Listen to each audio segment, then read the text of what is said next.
What's up guys? Welcome to another boring vlog. Woohoo!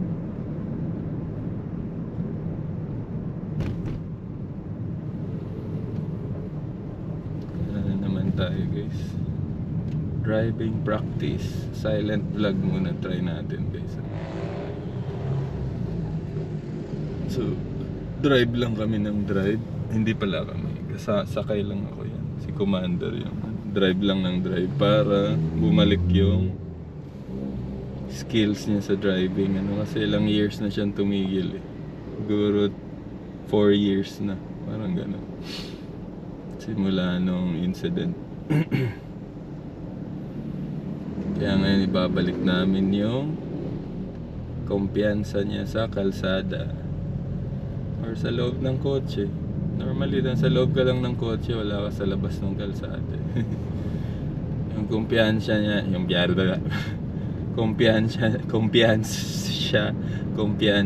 niya sa likod ng manabela. Ayan siya. Then magsisimba na rin kami. So wala nang iba. Ang long ride namin laging Tagaytay. Yun na yung pinaka long ride namin. No? Biyaheng Tagaytay. Yun, muntik na mabundol yung motor ng pick up.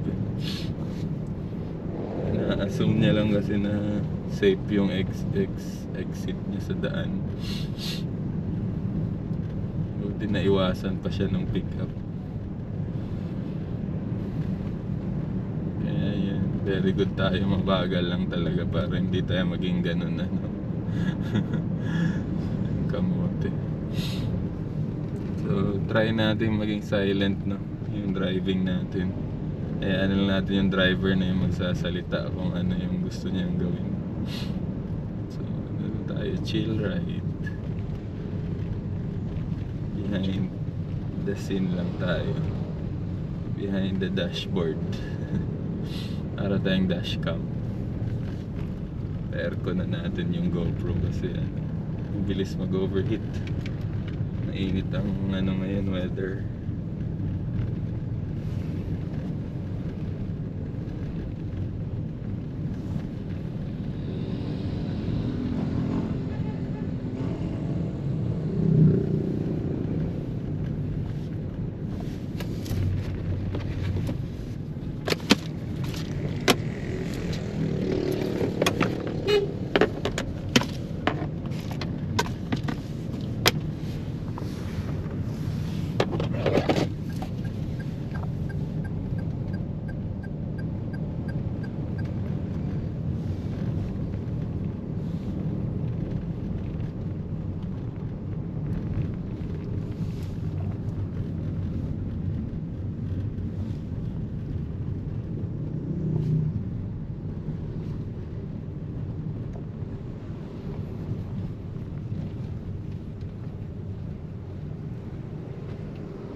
issue nga itong ano, yung L3.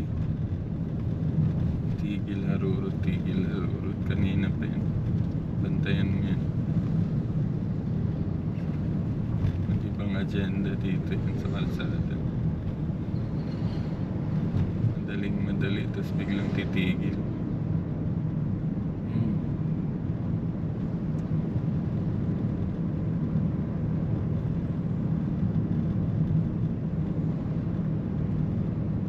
Dami nagbabike. Going to Tagaytay. Tama.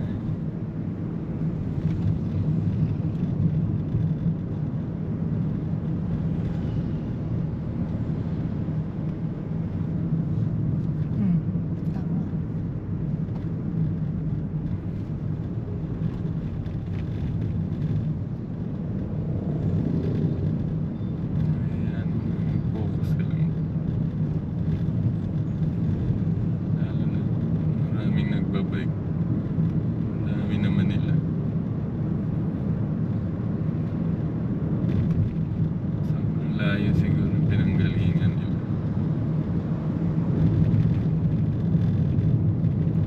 Inorga na pag ganyan naka-signal na yung tricycle. Kita mo naman yung signal. Magalan mo yung takbo mo kung di ka overtake. Kasi titigil ka rin bigla.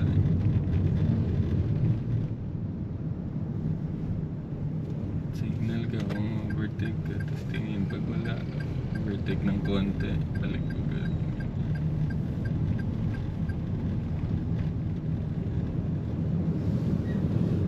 Maharurot pa itong mga to.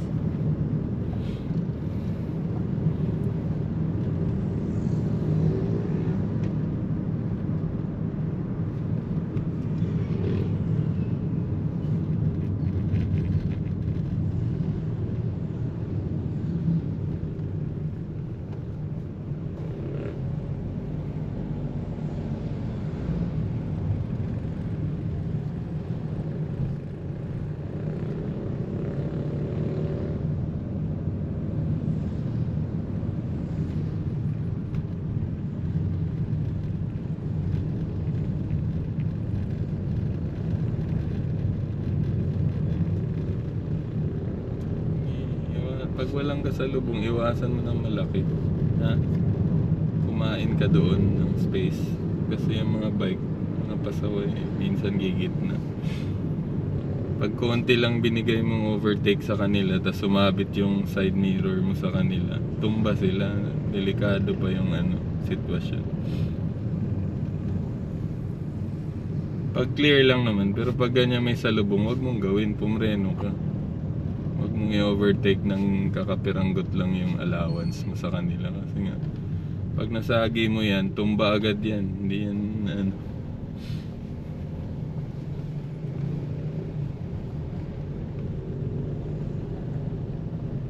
yan, di ba? Bigla na lang yan tatabi sa'yo. Basta balansin mo lang yung sasakyan mo. Dahil masikip yung kalsada. Ayan, tas titigil, tas babalik sa gitna. Yan kami dati.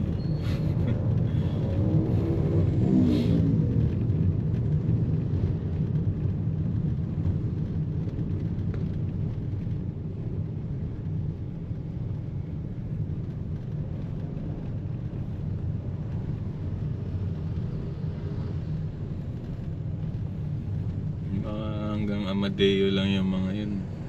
Tigil na yun. Sobrang init ngayong araw. Kahapon maganda, makulimlim. Ngayon ang tarik ng 11, 12.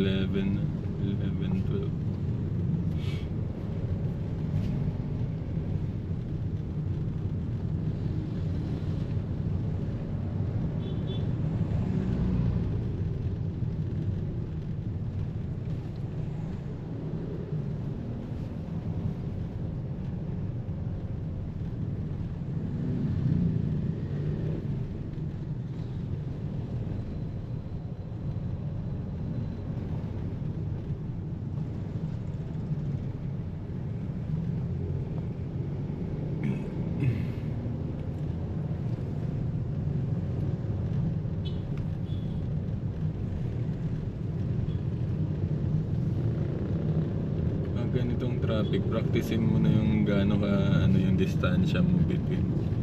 Practicein mo na yung paa mo para masanay ka na balang araw kung paano gumitgit sa traffic. Medyo malapit lang yan, ganyan. Practicein mo na yung pagpreno at gas mo. Sige. Yun nga, yan yung space na binibigay mo, isang kotse. Pang expressway yan eh. So mga overtaking, makakasingit lang talaga sa'yo. Pero skill mo naman yan. Ang preno na, nagsisignal na. Gas. Ganyan lang.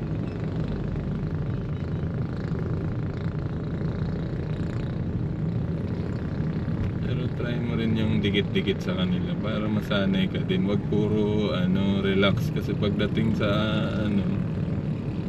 hindi ka mapapractice. Hindi mag-upgrade yung skill level mo. Puro ka lang office bahay.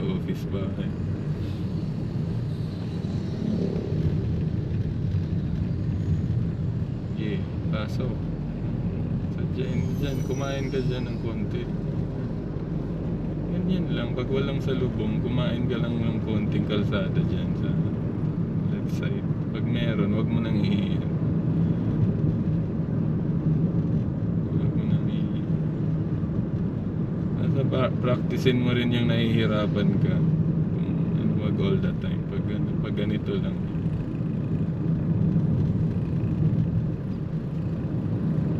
Yung mga tricycle.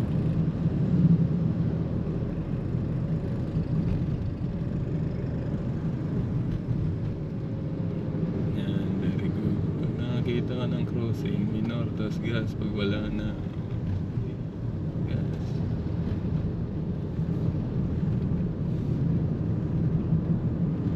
Napapractice mo na yan.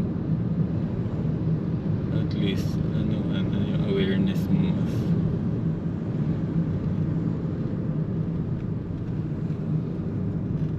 Awareness sa daan. Mas titibay. Kaysa sa marunong ka lang mag-drive. Madali lang mag-drive eh. Pero yung mga nangyayari sa gilid-gilid na ina-analyze mo, mahirap eh. Madali lang. Antar sa bante, pag nabangga, okay. Areglo. Pero yung mga warnings or yung mga red flags na nakikita yan, bigyan mo na kasi gumitna na siya. Red flags ni sige, hindi siya nag-go, hindi siya nag-aggressive forward. Diba? Yan, dito mo lang matututunan yan. Advance ang tawag yan. Pagka di ka advance doon, advance mag-isip, mag-aabot lang kayo dyan sa gitna, tapos sisihin mo siya dahil right of way ka. Parang ganun. Pangit din yung ganun driving. Road rage pa kayo. Hindi, tama ako. Nasa right of way ako. Sumingit ka lang. Ganun. May ganun kwento pa. Yun, ganda ng big bike.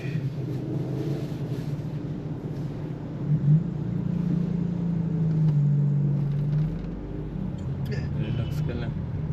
May ambulansya sa likod. Tumabi ka rito. Baka nasa likod yan.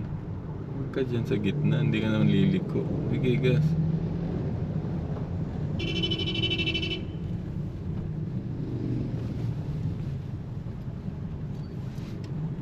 Masyado mo namang i-embrace yung kalsada.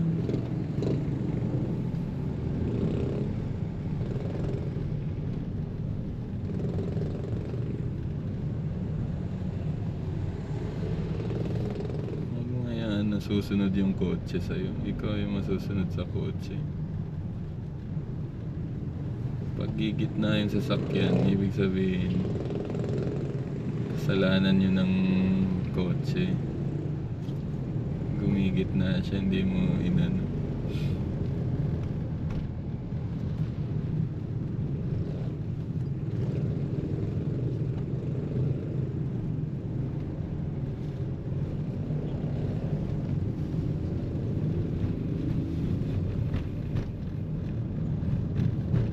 Preno. Pag may preno, huwag kang sumignal. Kasalanan mo yan, hindi yan kasalanan ng kung magbabanggaan ka. Ikaw may kasalanan, nakasignal na siya, malayo palang kita ko na. Signal na siya at gumagalaw siya bilang U-turn. Pag ganyan, pumreno kapag traffic nga na sitwasyon, preno ang gamitin. Pag ganito kaluwag, yun, pwede kang umilag. Pero normally, preno talaga kasi nga pag inabot ka niya, mag-aabot ka dyan sa gitna. Yun yung sinasabi ko kanina dun sa crossing. Eh, kasalanan mo, nasa right of way ako. Hindi, lumiko ka eh. Ganun lang yung magiging sitwasyon. Anyway, pray na lang tayo. Kung di ka nagmamadali, pumreno ka, ha? Mamigay-pugay ka sa mga taong ikaw baguhan ka lang eh. Sila tanda na dyan sa kalsada, hayaan mo sila. Hindi ka nagmamadali. Yan yung ibang mindset ng lalaki sa babae. Kami pagbaguhan kami, pinagbibigyan namin yung mga lumang driver na lalaki. Kayo mga babae, wala kayong pakialam kung baguhan kayo or luma. Pare-pares lang ang takbo nyo. Kung anong tinuro sa inyo, yun lang yung gagawin nyo. Wala kayong prinsipyo.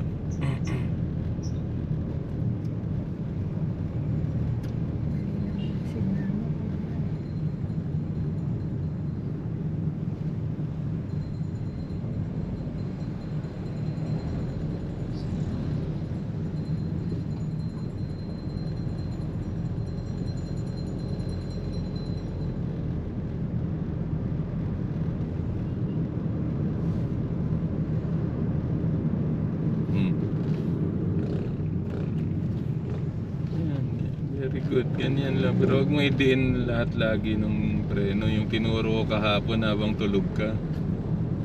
Nung ako nagdadrive pa uwi. Huwag mo itodo lahat ng preno. Hindi lahat ng panahon nakapreno kang todo. Hindi ka na mababangga eh. Hindi ka lang talaga aware lagi na merong mag-U-turn or may liliko. Alalay lang. Pag nakita mo ng liliko, U-turn, alalay lang. Hindi ka lang kasi ganun mag-drive eh. Hindi ka masipag lumipat-lipat ng paa. Kumbaga, hindi pa sanay. Parang taon pa bago masanay yung sarili mo.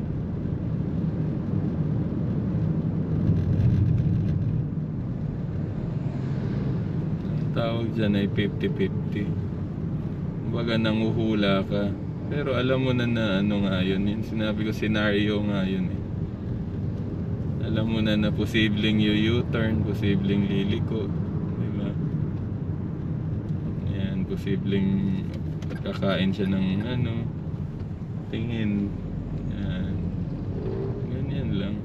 Mga possibilities. Ang scenario. Yan, yung may tatawid. Yung may overtake sa kabilang side, tingin lang. Huwag kang kampante na hindi ka andyan. Yan, ganyan lang, chill lang. Smooth lang.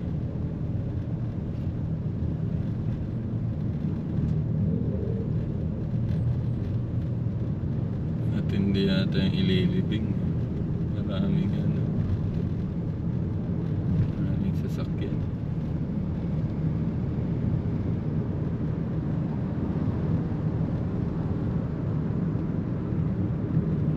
Maluwag na. Pwede ka nang ng gas. Gusto mo bilis ng konti, pwede.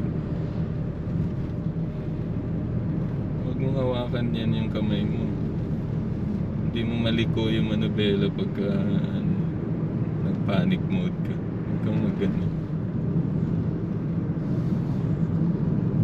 Dito yan yung isang kamay nandito. Kapatong. Yan, ganyan.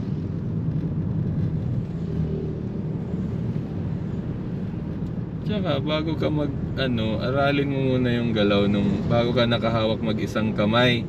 Aralin mo muna yung galaw ng kotse. Konti iganon mo, konti iganyan mo. Na hindi mo siya binibitawan, nandun lang yung kamay mo. Iba yung ginagawa mo, binibitawan mo pa, tapos ginaganon mo. Nandun lang, ganon-ganon mo lang ng konti. Tensyometer mo yun. Parang kinakabisa mo yung what if, di ba, may gantong sitwasyon or scenario.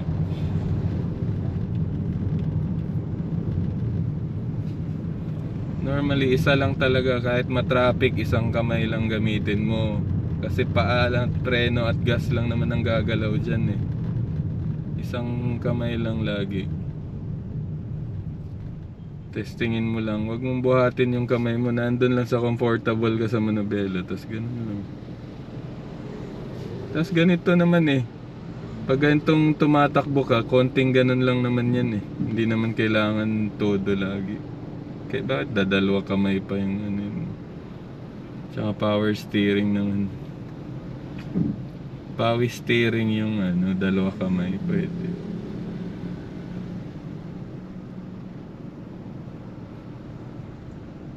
Yun nga yung right over left, left over right na style ng driving sa power steering. Pwede din yan dito. Tuturo ko sa'yo minsan. Pagliko. Yan ang mga truck driver ang ginagamit nila.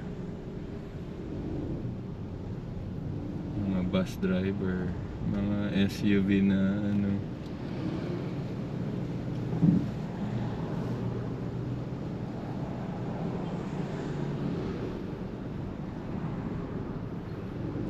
mga Land Cruiser, mga ganun. Yung mabibigat na SUV. Yan, ganyan ang iniintay ko sa'yo. Yung makisiksikan ka sa traffic para matuto ka.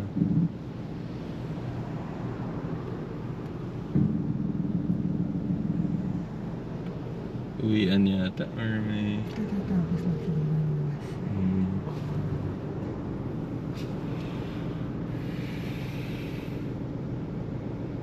Umiihina.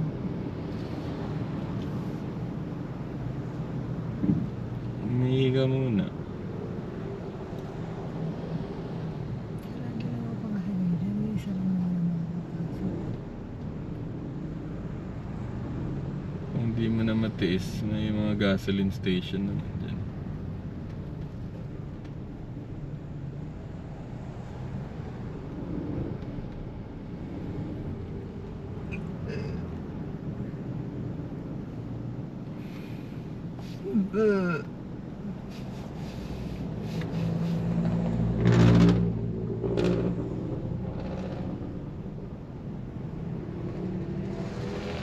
So, nandito na kami sa may gateway guys.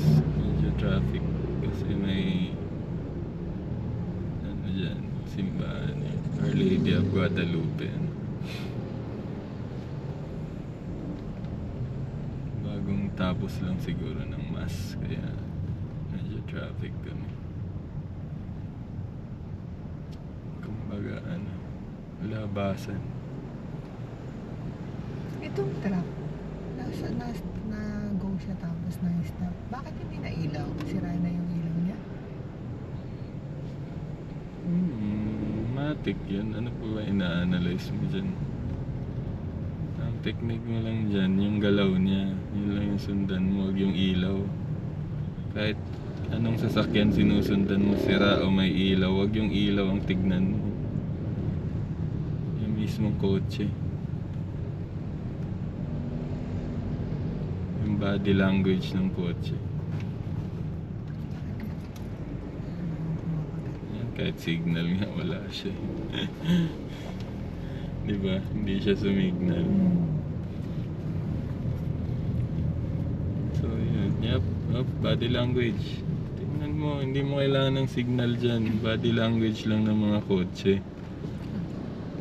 Tignan mo lang yung galaw ng kotse. Pag aggressive na gumagalaw, meaning dedire-diretso yan, hindi yan tumitingin sa'yo.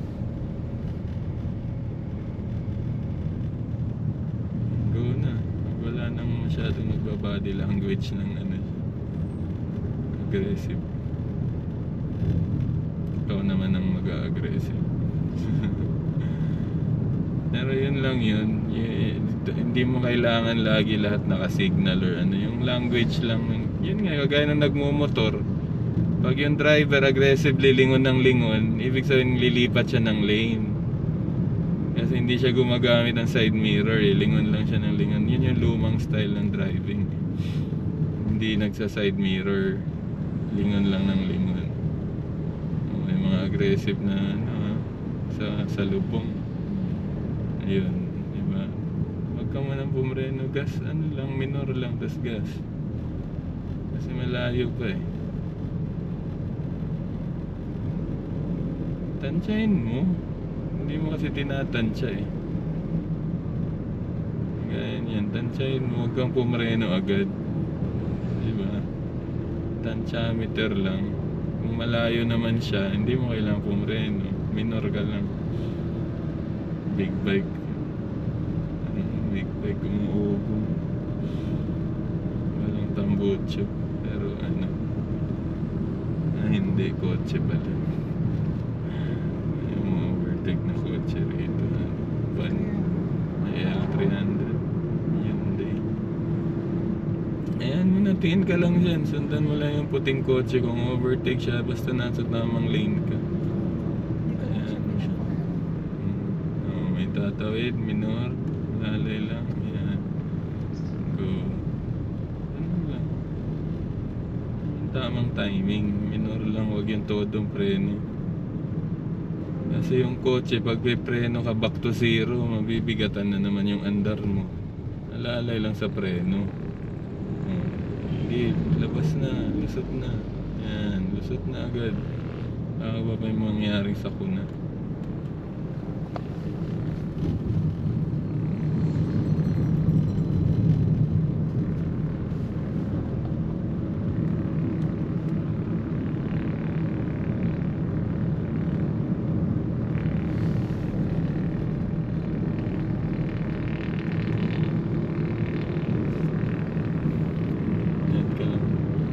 Pagbigyan mo dyan ka lang sa gitna. Kasi overtake na, open area na.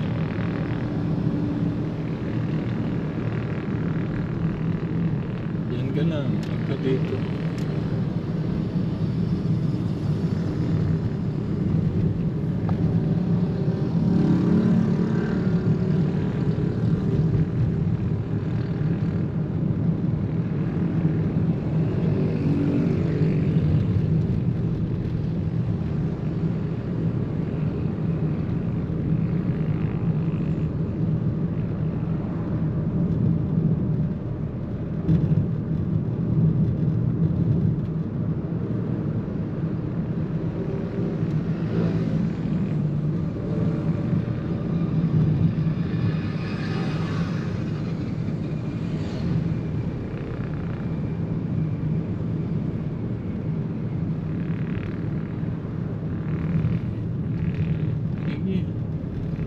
Preno. I mean, bakit ka na parang todo minor? Pag may aggressive lang na lalabas, doon ka lang. Pag wala naman, relax ka lang. Hintayin mo lang yung takbo mo. Kagaya niya kuya, relax lang siya. Huwag mong ano yun. Huwag mong itigil yung sasakyan mo. Kasi ibig sabihin na hindi siya tatawid. Kita sa body language niya na relax lang siya. Pero yung aggressive na umaabante, umaatras, umaabante, umaatras, yun yung aggressive tatawid niya. Kailangan marunong kang bumasa. Yan, very good. Yan lang. Marunong ka lang magbasa ng ibang driver. Ano may tumutunog sa sasakyan natin?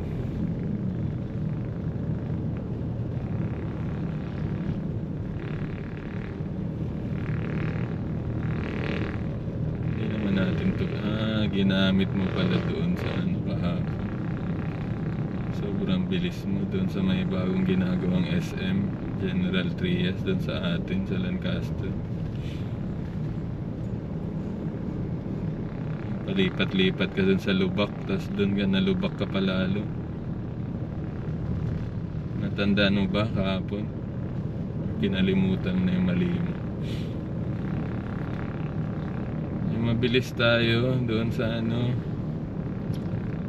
paangat ng Lancaster SM, tas may Lubak, narurot mo lang kung ano,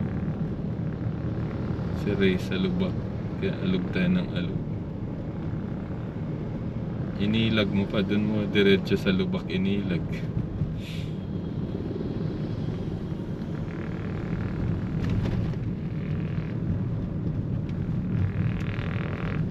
Kaya siguro umiingay yung kotse. Makasira na yung ilalim, mga suspension, mga nuts and bolts. Okay, aggressive. Aggressive mo na kasi parating na yung kasalubong eh. Pag relax ka lang, maabutan ka. Pag time mo na maging aggressive, mag-aggressive ka, walang problema dyan. Kasi hindi naman all the time aggressive yung driving mo eh. Pag may time lang. Ganda ng bulaklak ng mangga. Maliit pa lang yung puno. Balot na ng bulaklak. Sarap siguro no? Sana maging bunga yun lahat. Baka puro ano lang bulaklak, tapos hindi naging bunga. Tandaan ko yung ano natin dati, Indian mango, ganun. Ang daming bulaklak, putik 10 lang yung bunga. Yan ang daming bulaklak ng mangga niya.